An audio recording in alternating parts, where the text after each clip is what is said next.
Visit भिसामा देखिएका समस्या समाधान गर्न गठित उच्च स्तरीय छानबिन समितिले अनियमितताको बारेमा छानबिन नगर्ने, जलवायु परिवर्तनको असर 12 महिना डेङ्गुको संक्रमण देखिँदै विद्यार्थी नभएपछि गाउँका शिक्षकहरू रित्ता कक्षा कोठा रुँगेर बस्न बाध्य। अर्घाखाँचीका 6वटा स्थानीय तहको जम्मा बजेट 4 अर्ब 77 करोड। कृषि, शिक्षा, स्वास्थ्य र पूर्वाधार विकासमा जोड। लामपाटी दरबारको अतिक्रमित जग्गा जसरी पनि फिर्ता गर्ने सन्धिखर्क नगर प्रमुख श्रेष्ठको उद्घोष। ऐतिहासिक सम्पदालाई आर्थिक समृद्धिसँग जोड्नुपर्ने सरोकारवालाको तर्क। कपिलवस्तुमा फोहोर गर्ने 197 घरधुरीलाई 5 लाख रुपियाँ जरिवाना।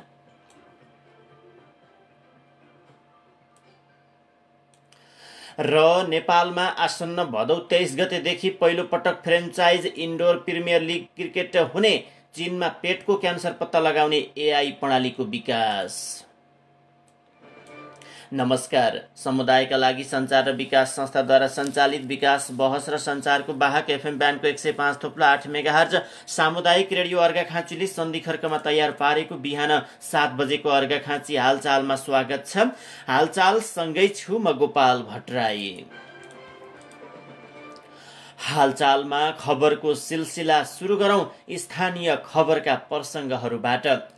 अर्घाखाँचीका 6वटा स्थानीय तहले आगामी आर्थिक वर्ष 2082-83 को लागि 4 अर्ब 77 करोड 79 लाख बढीको बजेट ल्याएका छन्, जसमध्ये नगरपालिकातर्फ सन्धिखर्कको 1 अर्ब 11 करोड 14 लाख, सिद्धगङ्गाको 93 करोड 67 लाख 50 हजार र भूमिका स्थानको 83 करोड 94 लाख 74 हजार रुपियाँको बजेट रहेको छ। यस्तै गाउँपालिकातर्फ मालारानीले 62 करोड 92 लाख 51 हजार, छत्रदेवले 54 करोड 9 लाख 55 हजार 70 रुपियाँ र पाणिनीले 72 करोड 20 लाख 74 हजार 500 रुपियाँको बजेट ल्याएका हुन्। भूमिका स्थान नगरपालिका बाहेक अन्य 5 पालिकाले असार 9 र 10 गते बजेट सार्वजनिक गरेका थिए। भूमिका स्थानले बुधबार असारको 11 गते मात्रै बजेट सार्वजनिक गरेको छ। असार 10 गते नै बजेट ल्याउने तयारी गरेकोमा वडा नम्बर 2 का वडा अध्यक्ष बुद्धिबहादुर थापाको श्रीमतीको निधन भएपछि बजेट सार्वजनिक गर्ने समय 1 दिन पछाडि धकेलिएको थियो। 6वटै स्थानीय सरकारको कुल बजेट 4 अर्ब 77 करोड बढीको बजेट सार्वजनिक गरेका पालिकाले अधिकांश बजेट सडक निर्माणमा विनियोजन गरेको देखिन्छ। एक अर्का पालिकाले मिल्दाजुल्दा कार्यक्रम सार्वजनिक गरेका छन्। स्थानीय कृषि उत्पादनको प्रशोधन, भण्डारण, बजारीकरण, बाँझो जमिनको सदुपयोग, पर्यटन प्रवर्धन, शिक्षा, स्वास्थ्य लगायतका विषयमा केन्द्रित रहेर नीति, कार्यक्रम र बजेट ल्याएको हाम्रा सहकर्मीहरूले पालिकाहरूबाट खबर पठाउनु भएको छ। अर्घाखाँचीको सन्धिखर्क नगरपालिकाका नगर प्रमुख कृष्णप्रसाद श्रेष्ठले ऐतिहासिक लामपाटी दरबारको अतिक्रमित जग्गा फिर्ता गराएरै छाड्ने घोषणा गर्नुभएको छ। करिब 21 रोपनी जग्गा अतिक्रमित भई 1.5 रोपनीमा सीमित भएको सरोकारवालाले गुनासो गरेपछि सन्धिखर्क नगर प्रमुख श्रेष्ठले जग्गा फिर्ता गरेरै छाड्ने प्रतिबद्धता व्यक्त गर्नुभएको हो। श्री 3 जङ्गबहादुर राणाको जन्मस्थल लामपाटी दरबारको संरक्षण र प्रवर्धनमा सरोकारवालाको भूमिका विषयक अन्तर्क्रिया कार्यक्रममा सरोकारवालाले उठाएका सवालको जवाब सहितको सम्बोधनको क्रममा उहाँले यस्तो वचन दिनुभएको हो। रिपोर्टर्स क्लब लुम्बिनी प्रदेशले हिजो लामपाटी दरबार परिसरमै आयोजना गरेको अन्तर्क्रिया कार्यक्रममा प्रमुख अतिथिको रूपमा सम्बोधन गर्नुहुँदै नगर प्रमुख श्रेष्ठले ऐतिहासिक सम्पदाको अतिक्रमित जग्गा स्वतः स्फूर्त फिर्ता गर्न समेत आग्रह गर्नुभएको छ। यदि जग्गा फिर्ता नगरे कानुनी प्रक्रिया मार्फत भए पनि जग्गा फिर्ता गराएरै छाड्ने उहाँको जिकिर छ। जङ्गबहादुर राणाको जन्मस्थल मथुरा क्षेत्रलाई पर्यटकीय हब बनाउन आफूले सक्दो भूमिका खेल्ने नगर प्रमुख श्रेष्ठको धारणा छ। जिल्ला समन्वय समिति अर्घाखाँचीका निवर्तमान प्रमुख पिताम्बर शर्मा भुषालले जङ्गबहादुर राणाको जन्मस्थल मथुराको महत्त्व राज्यले बुझ्न नसकेको गुनासो गर्नुभएको छ। लामपाटी दरबार जस्ता ऐतिहासिक क्षेत्रको संरक्षण र प्रवर्धन गर्दै पर्यटकीय स्थलको रूपमा विकास गर्नुपर्नेमा राज्यले पर्याप्त ध्यान दिन नसक्दा जग्गा समेत हराउँदै गएको उहाँको तर्क छ। ऐतिहासिक सम्पदा लामपाटीको जग्गा अतिक्रमण भएको छ। जिल्ला समन्वय समितिका पूर्व प्रमुख भुषालले भन्नुभयो, जग्गा फिर्ताको लागि राज्यले तत्काल कदम चाल्नु पर्दछ। यस्तै छत्रदेव गाउँपालिकाका अध्यक्ष चन्द्रमान श्रेष्ठले जिल्लाका ऐतिहासिक क्षेत्रको संरक्षण र एकीकृत विकासको योजना बनाउनु पर्नेमा जोड दिनुभयो। अर्घाखाँचीका 6वटै पालिकामा रहेका ऐतिहासिक सम्पदालाई पर्यटन व्यवसायसँग जोडेर अगाडि बढ्न ढिला गर्न नहुने उहाँको तर्क रहेको छ।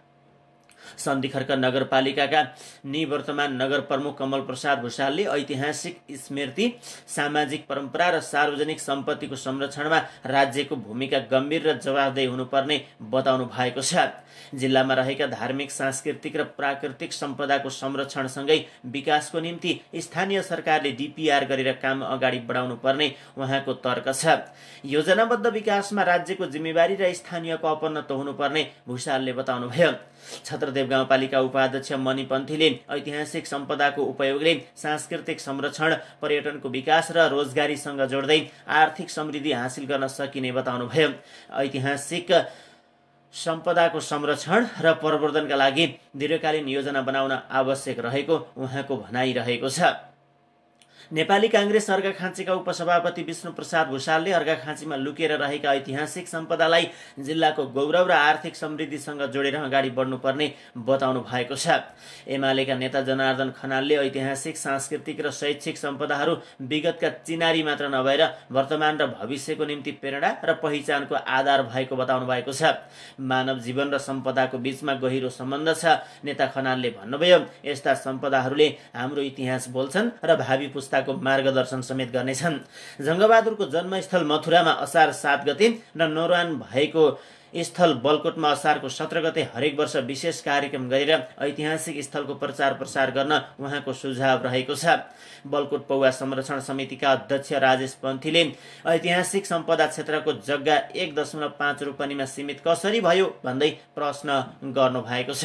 ऐतिहासिक सम्पदा संरक्षणमा सम्बन्धित निकायले चासो नदिएमा जनस्तरबाटै प्रतिवाद गर्ने उहाँको उद्घोष समेत रहेको छ। राज्यले सार्वजनिक सम्पत्तिको सदुपयोग गर्न नसक्दा अतिक्रमण र ओझेलमा परेको भन्दै छत्रदेव 2 का निवर्तमान अध्यक्ष समेत रहनुभएका पन्थीले बलकोट पौवाको मुहार फेरिँदै गर्दा जंगबहादुरको जन्मस्थल लामपाटी ओझेलमा पर्नु दुःखद भएको बताउनु भएको छ। सन्धिखर्क 5 का वडा अध्यक्ष ऋषभ अधिकारीले ऐतिहासिक सम्पदाको जग्गा खुम्चिँदै जानु चिन्ताको विषय भएको बताउनु भएको छ। यस्ता सम्पदाको संरक्षण र प्रवर्धन गर्न सके व्यावसायिक पर्यटनको विकास र रोजगारीको सृजना हुने उहाँले बताउनुभयो। कार्यक्रममा स्थानीय अगुवा मित्रलाल पाण्डे, गोपेश्वर पीठका अध्यक्ष ढुण्डीराज अधिकारी, गोपेश्वर पीठका मूल पुजारी गोकुल पौडेल, स्थानीय सरोकारवाला ईश्वरी खनाल, छन्द प्रसाद भुषाल लगायतले बोल्दै जंगबहादुरको सम्मानमा लामपाटी दरबारको मूल गेटमा शालिग निर्माण गरिनुपर्ने, ऐतिहासिक सम्पदाको प्राचीन शैलीमै मर्मत सम्भार गरिनुपर्नेमा ध्यान आकर्षण गराउनु भएको छ। आयोजक रिपोर्टर्स क्लब लुम्बिनीका अध्यक्ष रामकुमार छेत्रीको अध्यक्षता र पत्रकार महासंघ अर्घाखाँचीका उपाध्यक्ष रुद्रमणि भुषालको सञ्चालनमा सम्पन्न कार्यक्रममा पाणिनी बहुमुखी क्याम्पसका प्राध्यापक माधवराज चुन्दालीले आधारपत्र प्रस्तुत गर्नु भएको थियो। जिल्ला प्रहरी कार्यालय पाल्पाले 21 वर्षपछि हत्याका आरोपीलाई पक्राउ गरी सार्वजनिक गरेको छ। 21 वर्ष अगाडि अर्थात् 2061 असार 19 गते पाल्पाको पूर्व खोला 1 गुण्डाँडाकी 55 वर्षीय चिनीसरा सार्कीको हत्या गरी फरार रहेका सोही स्थानका 66 वर्षीय पूर्णबहादुर सार्कीलाई प्रहरीले पक्राउ गरेको हो। उनलाई बिहिबार र हिजो बिहान बाँके जिल्ला नेपालगञ्ज उपमहानगरपालिका 15 स्थित भन्सार अगाडिबाट पक्राउ गरिएको जिल्ला प्रहरी कार्यालय पाल्पाले जनाएको छ। नाताले छोरी ज्वाइँ पर्ने पूर्णबहादुरले चिनीसरालाई विवादको बीच घाँटी थिचेर मारेको जिल्ला प्रहरी कार्यालय पाल्पाका प्रहरी उपरीक्षक प्रहरी प्रमुख पवन कुमार भट्टराईले जानकारी दिनुभएको छ। हत्यापछि पूर्णबहादुर भारतमा लुकीछिपी बस्दै आएको उहाँले बताउनुभयो। पक्राउ परेका पूर्णबहादुरमाथि मुलुकी ऐन 2020 को ज्यान सम्बन्धी महलको 1 नम्बरको कसुरमा अनुसन्धान भइरहेको छ। अदालतबाट म्याद लिएर अनुसन्धान अगाडि बढाइएको प्रहरी नायब उपरीक्षक सुनिल मल्लले जानकारी दिनुभएको छ। कपिलवस्तुमा भूमिहीन सुकुम्बासीले दशकौंदेखि उपयोग गर्दै आएको जग्गा नाप जाँच कार्य सुरु गरिएको छ। भूमि सम्बन्धी समस्या समाधान आयोगले कपिलवस्तुका 5 स्थानीय तहमा 7वटा छुट्टा छुट्टै टोली खटाएर नापीको प्रक्रिया अगाडि बढाएको हो। अहिलेसम्म कपिलवस्तु नगरपालिका 6 मा नापी कार्य अन्तिम चरणमा पुगेको छ भने बाणगंगा 10 र 11, बुद्धभूमि नगरपालिका 6 र 7 सँगै शिवराज नगरपालिका 11, विजयनगर गाउँपालिकाको 1 नम्बर ओडामा नापी टोली परिचालित रहेको आयोगका जिल्ला अध्यक्ष झविलाल पोखरेलले जानकारी दिनुभएको छ। पाल्पाको रानीमहललाई पुरानै अवस्थामा फर्काएर संरक्षण गरिने भएको छ।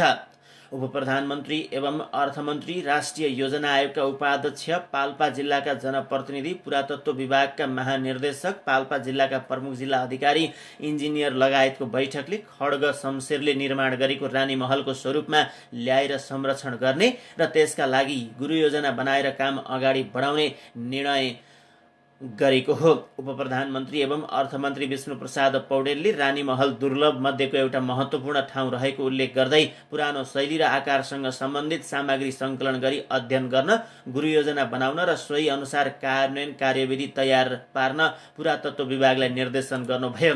ऐतिहासिक र पुरातात्विक महत्त्वलाई विशेष ध्यान दिएर नदी र पहिरो व्यवस्थापनसँगै निर्माण कार्यलाई अगाडि बढाउन उहाँले जोड दिनु भएको छ। राष्ट्रिय योजना आयोगका उपाध्यक्ष प्राध्यापक डाक्टर शिवराज अधिकारीले दीर्घकालीन व्यवस्थित योजनाका साथ रानीमहल र त्यस वरपरका क्षेत्रलाई संरक्षण गर्नुपर्ने बताउनु भएको छ, खबरमा भनिएको छ।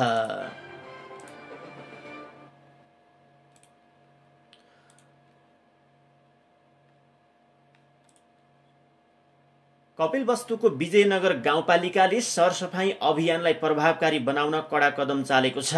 सचेत नागरिक परिचय पत्र वितरणसँगै सरसफाई सम्बन्धी नियम उल्लङ्घन गर्ने 197 घरधुरीलाई गाउँपालिकाले 4,96,000 रुपियाँ बराबरको जरिवाना तोकेको छ। गाउँपालिकाले सुरु गरेको पूर्ण सरसफाई अभियान अन्तर्गत शौचालय प्रयोग नगर्ने, बाटो र खुला स्थानमा फोहोर फाल्ने, नाली थुन्ने, सडकमा चौपाया छाड्ने र सार्वजनिक स्थानमा फोहोर गर्ने व्यक्तिहरूमाथि निगरानी गरी कारबाही गरिएको हो। हरेक घरधुरीमा सरसफाई प्रतिको जिम्मेवारी अभिवृद्धि गर्न सचेत नागरिक परिचय पत्र वितरण गर्दै 7 बुँदे प्रतिबद्धता गराइएको छ। हामी सरसफाईलाई व्यवहारमा उतार्न चाहन्छौँ। अघिल्ला वर्षमा अटेरी गर्नेलाई चेतावनी दिइएको थियो।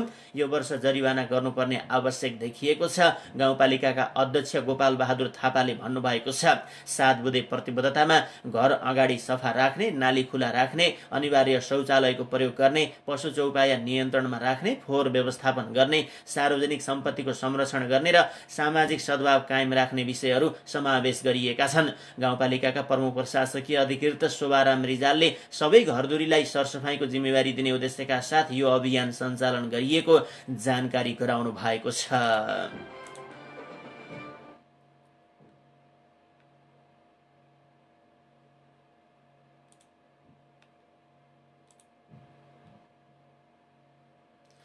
अहिले तपाईँ विकास, बहस र सञ्चारको वाहक एफएम ब्यान्डको 105.8 मेगाहर्ज सामुदायिक रेडियो अर्घाखाँचीले सन्धिखर्कमा तयार पारेको बिहान 7 बजेको अर्घाखाँची हालचाल सुन्दै हुनुहुन्छ। अर्घाखाँची हालचालमा हामी तपाईलाई स्थानीय खबरका प्रसङ्गहरू सुनाएका छौँ।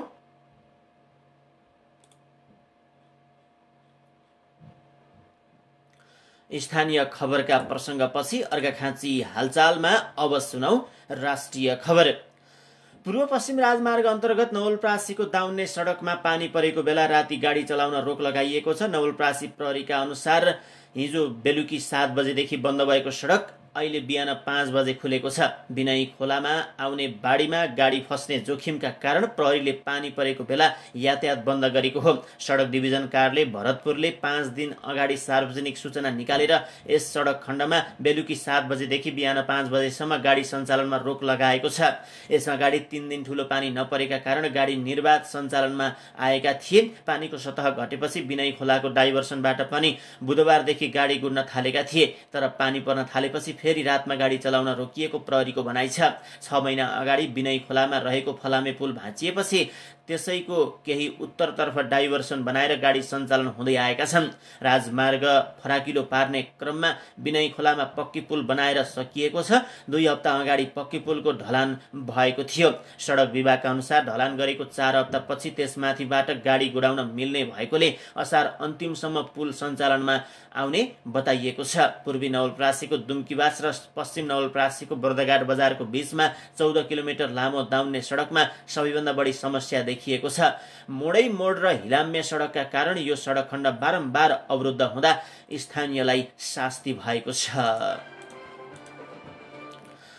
गर्मी र वर्षातको समयमा मात्र देखिने डेङ्गु सुदूरपश्चिममा 12 महिना देखिन थालेको छ। जलवायु परिवर्तनको असरले लामखुट्टेको प्रजनन समयावधि लम्बिनु, तापक्रममा असामान्य वृद्धि हुनु, वर्षा चक्रको अनियमितताले डेङ्गुको संक्रमण बढ्दै गएको छ।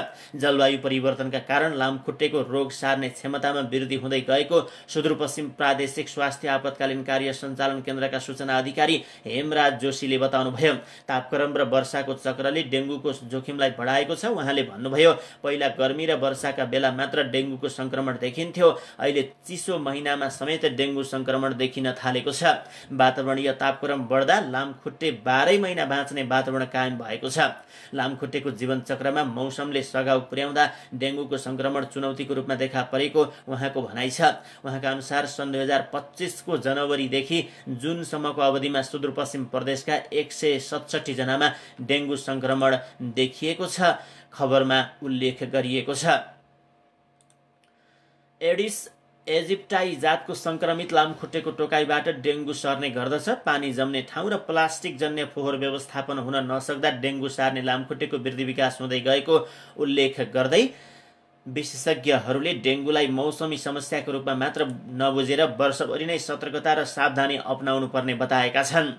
जलवायु अनुकूल सरसफाई रणनीति बनाएर डेङ्गु सम्बन्धी चेतना र लामखुट्टेका लार्वा नष्ट गर्ने अभियान सञ्चालनमा जोड दिनुपर्ने विज्ञहरूले बताएका छन्।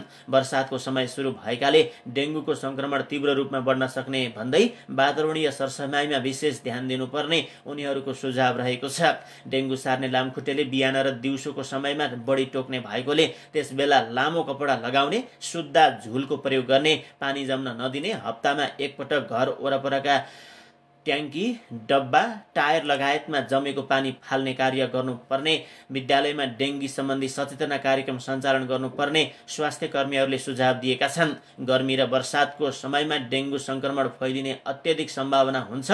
शुक्लाफाँटा नगरपालिका स्वास्थ्य शाखाका प्रमुख परमानन्द भट्टले भन्नुभयो, यसबेला जनचेतना र सरसफाई अभियानलाई बढाउनु आवश्यक छ। सतर्कता अपनाउन सके डेङ्गुको रोकथाम गर्न सकिन्छ।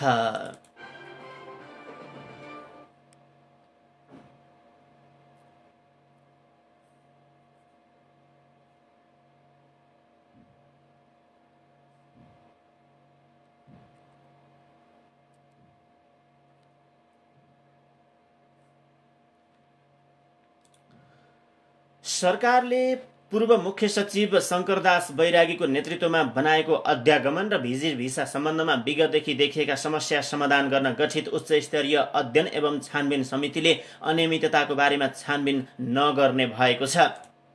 समितिलाई अध्यागमनमा विगतदेखि देखिएका नीतिगत र प्रक्रियागत समस्याको पहिचान गरी सुधारको सुझाव सहित प्रतिवेदन बुझाउने टिओआर दिइएको समितिका सदस्यहरूले बताएका छन्। तर आफूहरूले औपचारिक रूपमा पत्र पाएर सीमित समितिका सदस्यका रूपमा शपथ नलिएकाले औपचारिक धारणा नदिने उनीहरूको भनाइ रहेको छ। समितिका एक सदस्यले अहिले त्रिभुवन अन्तर्राष्ट्रिय विमानस्थल अध्यागमन कार्यालयमा भिजिट भिसामा सेटिङ भएको भनिएको प्रकरणमा संवैधानिक निकाय अख्तियार दुरुपयोग अनुसन्धान आयोगले छानबिन गर्ने ती सदस्यले बताएका छन्। भ्रष्टाचार र अनियमिततामा छानबिन गर्ने अनुसन्धान गर्ने समितिको टिओआर नै होइन, ती सदस्यले भनेका छन्। विगतदेखि भिजिट भिसा र अध्यागमनका सम्बन्धमा दिएका नीतिगत र प्रक्रियागत समस्याको पहिचान गरी समाधान गर्नको लागि सुझाव दिन समिति बनाइएको हो। मन्त्री परिषदले दिएको यही टिओआरमा टेकेर हामीले काम गर्नेछौँ। मन्त्री परिषदको असार 9 गते सोमबार बसेको बैठकले पूर्व मुख्य सचिव बैरागीको नेतृत्वमा अर्थ मन्त्रालयका सहसचिव तीर्थराज चिलवाल, कानुन न्याय तथा संसदीय व्यवस्था मन्त्रालयका सहसचिव अरुणा जोशी, संस्कृति पर्यटन तथा नागरिक उड्डयन मन्त्रालयका सहसचिव रामकृष्ण लामिछाने, परराष्ट्र मन्त्रालयका सहसचिव मणिरत्न शर्मा र श्रम तथा सामाजिक सुरक्षा मन्त्रालयका सहसचिव प्रदीप कोइराला सदस्य रहेको समिति बनाइएको छ। असार 10 गते मङ्गलबार गृहमन्त्री रमेश लेखकले प्रतिनिधि सभा बैठकमा दिएको जानकारी अनुसार समितिको सदस्य सचिवमा गृह मन्त्रालयका सहसचिव आनन्द काफले रहनु भएको छ। उपचारमा लापरवाहीको कारण बिरामीको मृत्यु भएको घटनामा उपभोक्ता अदालतले हालसम्मकै ठूलो क्षतिपूर्ति तिराउने फैसला सुनाएको छ। हिजो न्यायाधीश त्रय रामप्रसाद शर्मा, गेहेन्द्र राज रेग्मी र आनन्दराज पोखरेलको संयुक्त इजलासले हिमाल हस्पिटल प्राली र उपचारमा संलग्न डाक्टरलाई 1 करोड 45 लाख रुपियाँ क्षतिपूर्ति तिराउने फैसला सुनाएको हो। इजलास अधिकृत शोभाकर खरेलले अस्पताललाई 70% र उपचारमा संलग्न चिकित्सक जयदेव यादवलाई 30% क्षतिपूर्ति तिराउने फैसला भएको जानकारी दिनुभयो। यसअनुसार अस्पतालले 1 करोड 1,80,000 रुपियाँ र चिकित्सक यादवले 43,63,000 रुपियाँ क्षतिपूर्ति तिर्नुपर्ने भएको छ। 2080 माघ 23 गते गंगा गौतमले आफ्नो 28 महिनाको छोरी प्रशंसालाई उपचारको लागि अस्पताल लग्नुभयो, तर स्वास्थ्य सुधार हुनुको साटो अस्पताल र चिकित्सकको लापरवाहीका कारण अवस्था बिग्रिएको मृतक शिशुका बुवा गौतमले बताउनु भएको छ। अर्घाखाँची हालचालमा अब सुनौ आर्थिक खबरको प्रसङ्ग। नेपाली राष्ट्रिय धान दिवस अर्थात् असार 15 गते 80 लाख लिटर दही खपत हुने अनुमान गरिएको छ। नेपाल डेरी एसोसिएसनका अनुसार दही चिउरा खाने दिनमा 80 लाख लिटर दही खपत हुने अनुमान गरिएको हो। एसोसिएसनका अध्यक्ष प्रहलाद दाहालका अनुसार देशभर करिब 1 अर्ब 40 करोड रुपियाँ बराबरको दहीको कारोबार हुने अनुमान रहेको छ। नेपाल डेरी एसोसिएसनले हिजो काठमाडौँमा दही चिउरा खाने विशेष कार्यक्रम 2082 को आयोजना गरेर दही खपत र यसको महत्त्वबारे जानकारी गराएको हो। सरकारका कृषि तथा पशुपन्छी विकास मन्त्री रामनाथ अधिकारी, विशेष अतिथिमा उद्योग वाणिज्य महासंघका उपाध्यक्ष हेमराज ढकालको उपस्थितिमा कार्यक्रम गरिएको हो। के छ त दहीको महत्त्व? डेरी एसोसिएसनका अनुसार दही चिउरा जस्ता परम्परागत आहारहरू केवल सांस्कृतिक पहिचान मात्र नभएर पोषणीय दृष्टिले पनि अत्यन्तै महत्त्वपूर्ण रहेका छन्। दहीमा प्रोटिन, क्याल्सियम, भिटामिन B12 तथा लाभदायक ब्याक्टेरिया प्रोबायोटिक्स पाइने भएकोले यसले पाचन प्रणाली सुदृढ बनाउनुका साथै रोग प्रतिरोधात्मक क्षमता बढाउने कार्य गर्दछ। साथै छालालाई स्वस्थ राख्ने, हड्डी तथा दाँत बलियो बनाउने र मानसिक सन्तुलन कायम राख्न सहयोग पुर्याउने यसको विशेषता हो। नेपाली संस्कृति अनुसार दही शुभ कार्यमा सगुनको रूपमा प्रयोग गरिन्छ, जसले गर्दा यसको सामाजिक तथा धार्मिक मूल्य पनि उच्च रहेको छ, खबरमा भनिएको छ। अब मौसम सम्बन्धी खबरको प्रसङ्ग। अहिले देशभर मनसुनी वायुको प्रभाव रहेको मौसम पूर्वानुमान महाशाखाले जानकारी दिएको छ, जसको प्रभावका कारण देशको पहाडी भूभागमा मौसम आंशिकदेखि साधारणतया बदलिरहेको छ। बाँकी भूभागको मौसम आंशिक बदलिरहेको बताइएको छ। कोशी, बागमती, गण्डकी, लुम्बिनी, कर्णाली र सुदूरपश्चिम प्रदेशका केही स्थानहरूमा हल्का अहिले वर्षा भइरहेको छ। आज दिउँसो देशका पहाडी भूभागमा मौसम आंशिक रूपमा बदली हुने बताइएको छ। देशका पहाडी भूभागका केही स्थानहरू, बाँकी भूभागका थोरै स्थानमा चट्याङ सहित हल्कादेखि मध्यम खालको वर्षाको समेत सम्भावना रहेको छ। देशको पहाडी भूभागका 1-2 स्थानमा भारी वर्षाको पनि सम्भावना छ। देशको उच्च पहाडी तथा हिमाली भूभागका थोरै स्थानहरूमा आज दिउँसो हल्कादेखि मध्यम खालको वर्षा सहितको हिमपातको सम्भावना रहेको छ। कोशी, बागमती, गण्डकी र लुम्बिनी प्रदेशका तराईका भूभाग तथा मध्य प्रदेशको थोरै स्थानहरूमा आज दिउँसो हावाहुरीको पनि सम्भावना छ। यस्तै राति पनि कोशी, बागमती, गण्डकी, लुम्बिनी र सुदूरपश्चिम प्रदेशका केही स्थानहरू, बाँकी प्रदेशका थोरै स्थानहरूमा चट्याङ सहित हल्कादेखि मध्यम खालको वर्षाको सम्भावना छ। कोशी, गण्डकी, लुम्बिनी र सुदूरपश्चिम प्रदेशका 1-2 स्थानमा भारीदेखि अति भारी वर्षाको सम्भावना छ। कोशी, गण्डकी, लुम्बिनी र सुदूरपश्चिम प्रदेशका 1-2 स्थानमा आज राति भारीदेखि अति भारी वर्षाको सम्भावना रहेकोले नदीको जलसतह बढ्ने, गेग्रान बहाव, बाढी पहिरो, भूक्षय जस्ता प्रकोप हुन सक्ने भएकोले जनस्वास्थ्य, कृषि, दैनिक जनजीवन, सडक तथा हवाई यातायातमा हुन सक्ने असुविधा, जोखिम वा क्षतिबाट बच्नको लागि आवश्यक सतर्कता अपनाउनु होला। अर्घाखाँची हालचालमा सुनौ यो पनि एउटा खबर। म्याग्दीमा विद्यार्थी नभएपछि बेनी नगरपालिका 5 माथिल्लो गाजनेको जगन्नाथ आधारभूत र वडा नम्बर 10 को ओखले आधारभूत विद्यालय शैक्षिक सत्र 2082 देखि बन्द भए।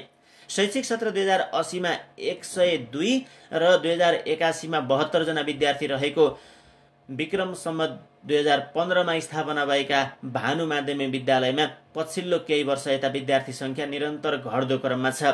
कक्षा 12 सम्मको पठन पाठन हुने बेनी नगरपालिका 1 रत्नेचौरको भानुमाविमा कक्षा 11 र बाल कक्षा सहित शैक्षिक सत्र 2082 को विद्यार्थी संख्या 48 जना मात्रै रहेका छन्। प्रधानाध्यापक दिनेश बोगटीका अनुसार कक्षा 1 र 3 मा विद्यार्थी संख्या 0 रहेको छ। कक्षा 4 सम्मको पठन पाठन हुने बेनी नगरपालिका 1 लामगरामा रहेको युवा वर्ष आधारभूत विद्यालयको 2, 3 र 4 कक्षामा नयाँ शैक्षिक सत्र 2082 मा भर्ना हुन आउने विद्यार्थीको संख्या 0 छ। 4 जना शिक्षक र कर्मचारी भएको उक्त विद्यालयको बाल कक्षामा 4 र 1 कक्षामा 3 जना विद्यार्थी मात्रै छन्। विद्यालय व्यवस्थापन समितिका अध्यक्ष भविराम थापाका अनुसार 2041 सालमा स्थापना भएको युवा वर्ष आधारभूत विद्यालयमा दशक अगाडिसम्म 100 जना विद्यार्थी हुने गर्दथे। बेनी नगरपालिका 2 खबराको हंस वाहिनी आधारभूत विद्यालयमा शिक्षक कर्मचारी र विद्यार्थीको संख्या बराबर छ। 2 जना दरबन्दीका शिक्षक, 1 जना बाल विकास सहयोगी र कार्यालय सहयोगी रहेको विद्यालयमा विद्यार्थी संख्या 4 रहेका छन्। कक्षा 3 सम्म पठन पाठनको अनुमति पाएको विद्यालयको कक्षा 2 मा 1 जना पनि विद्यार्थी छैनन्। बाल कक्षामा 2, कक्षा 1 र 3 मा 1 जना विद्यार्थी रहेका छन्। प्रधानाध्यापक सरस्वती नेपालीका अनुसार 2080 सालसम्म कक्षा 7 सम्मको पठन पाठन भएको विद्यालयमा विद्यार्थी संख्या 51 जना रहेका थिए। गत शैक्षिक सत्र 2081 को सुरुमा 22 विद्यार्थी भएको विद्यालयमा बर्खे बिदापछि 11 जनाले विद्यालय परिवर्तन गरिदिए। भानुमावि युवा वर्ष हंस वाहिनी जगन्नाथ र ओखले आधारभूत विद्यार्थी अभावको समस्या झेलिरहेका बेनी नगरपालिकाको ग्रामीण क्षेत्रका विद्यालयका उदाहरण हुन्। सुविधायुक्त भवन, दरबन्दी अनुसार स्थायी शिक्षक, विज्ञान, कम्प्युटर प्रयोगशाला र पुस्तकालय भएका सदरमुकाम बेनी बजार आसपासका सामुदायिक विद्यालयमा विद्यार्थी संख्या वर्षेनी घट्दो छ। जन्मदर घट्नु, बसाइसराई बढ्नु, सडक यातायातको सुविधासँगै निजी विद्यालयले गाउँ-गाउँमा गाडी पठाएर विद्यार्थी ओसार्नु, सामुदायिक विद्यालयले अभिभावकको विश्वास जित्न नसक्नु, निजी विद्यालय र अङ्ग्रेजी माध्यम प्रतिको मोह बढ्नु, सामुदायिक विद्यालयमा बढ्दो राजनीतिक हस्तक्षेप हुनु, शिक्षक जिम्मेवार बन्न नसक्नु र अगुवा तथा समाजको व्यवस्थाका कारण सामुदायिक विद्यालय विद्यार्थी विहीन हुने अवस्था आएको बेनी नगरपालिकाको शिक्षा शाखाका उपसचिव क्षेत्रबहादुर भण्डारीले बताउनु भएको छ। बेनी नगरपालिकामा 11वटा संस्थागत र 53वटा सामुदायिक विद्यालय रहेका छन्। शैक्षिक अभिलेख प्रणालीको तथ्याङ्क अनुसार बेनीका विद्यालयमा पछिल्लो 3 वर्ष यता भर्ना हुने विद्यार्थीको संख्या घट्दो क्रममा रहेको छ, खबरमा भनिएको छ। वर्षेनी बढ्दो विद्यार्थी संख्या हुनुपर्नेमा घट्दो विद्यार्थी संख्याका कारण शिक्षकहरू रिक्ता कक्षा कोठा कुरेर बस्न बाध्य भएको खबर शीर्षकमा रहेको समाचारलाई हामीले अर्घाखाँची हालचालमा यो पनि खबरको प्रसङ्ग बनायौं। अर्घाखाँची हालचालमा अब सुनौ खेल खबरको प्रसङ्ग।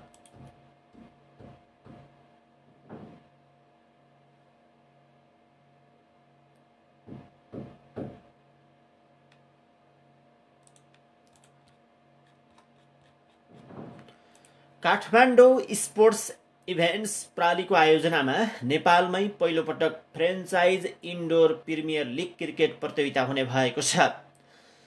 आउँदो भदौ 23 गतेदेखि 28 गतेसम्म काठमाडौँको बुढा नीलकण्ठमा franchise premier indoor cricket league हुन लागेको प्रतियोगिता निर्देशक ज्योति भण्डारीले जानकारी गराउनुभयो।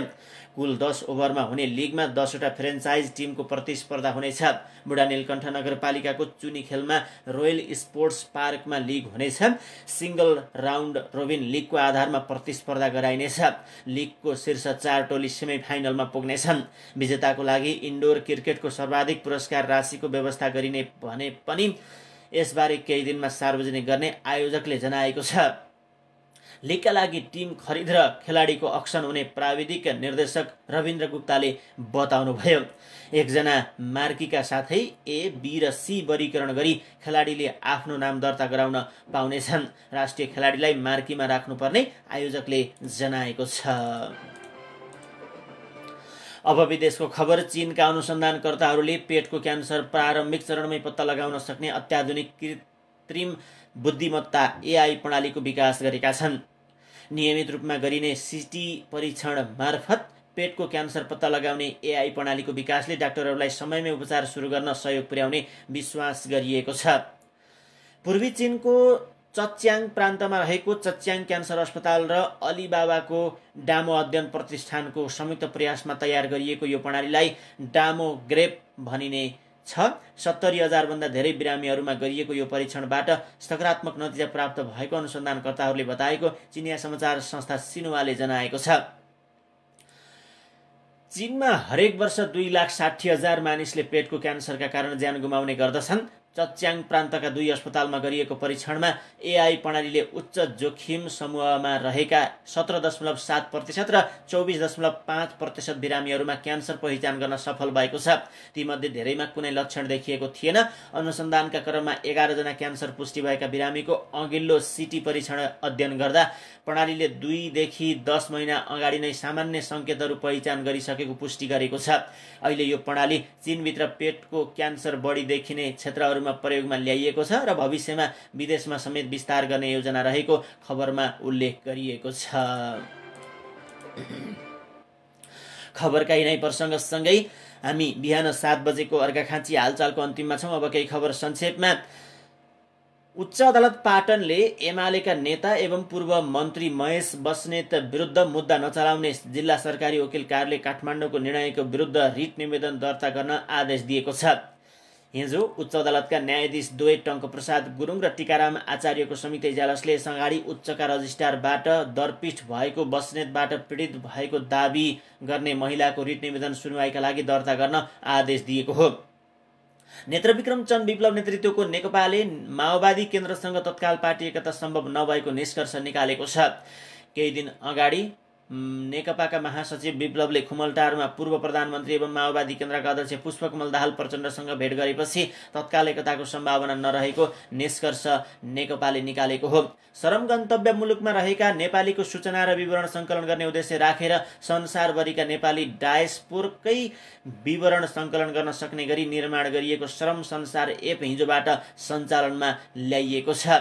नेपालमा उत्पादित आँपको बजारीकरण र प्रवर्धन गर्ने उद्देश्यका साथ 3 दिने नेपाल म्याङ्गो फेस्ट महोत्सव आजबाट सुरु हुने भएको छ। तराई मधेसमा उत्पादन गरिएका नेपाली आँपहरूको विविधता, स्वाद र मूल्य श्रृङ्खला प्रवर्धनका लागि आजदेखि 15 गतेसम्म यो फेस्टिभल आयोजना गर्न लागि हो।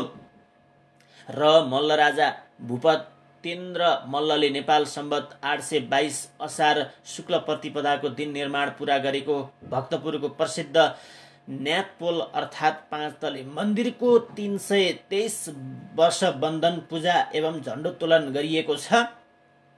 भक्तपुर टौमडी स्थित नेपालकै सबैभन्दा अग्लो प्यागोडा शैलीको न्यातपोल अर्थात् 5 तले मन्दिरको 323 वर्ष पुरा भएको अवसरमा हिजो मन्दिरको गजरमा झण्डोत्तोलन गर्नुका साथै विशेष पूजा गरिएको हो।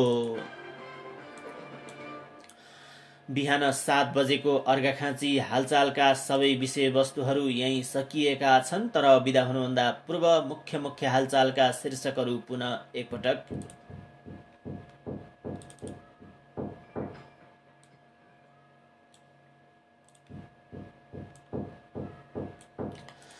भिजिट भिसामा देखिएका समस्या समाधान गर्न गठित उच्च स्तरीय छानबिन समितिले अनियमितताको बारेमा छानबिन नगर्ने, जलवायु परिवर्तनको असर, 12 महिना डेङ्गुको संक्रमण देखिँदै विद्यार्थी नभएपछि गाउँका शिक्षकहरू रित्ता कक्षा कोठा रुँगेर बस्न बाध्य।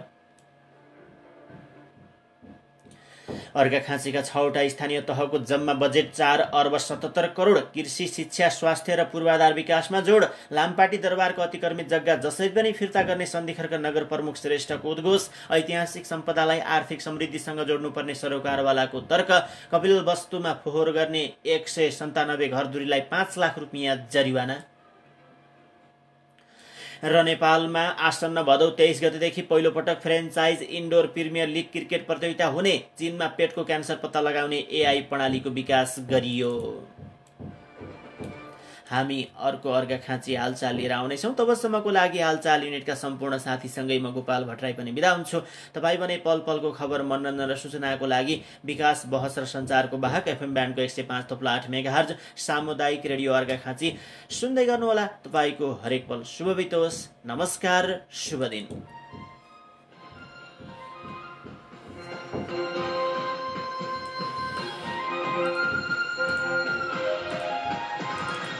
विकास बहस र सञ्चारको वाहक सामुदायिक रेडियो अर्घाखाँची एफएम 105.8 मेगाहर्ज।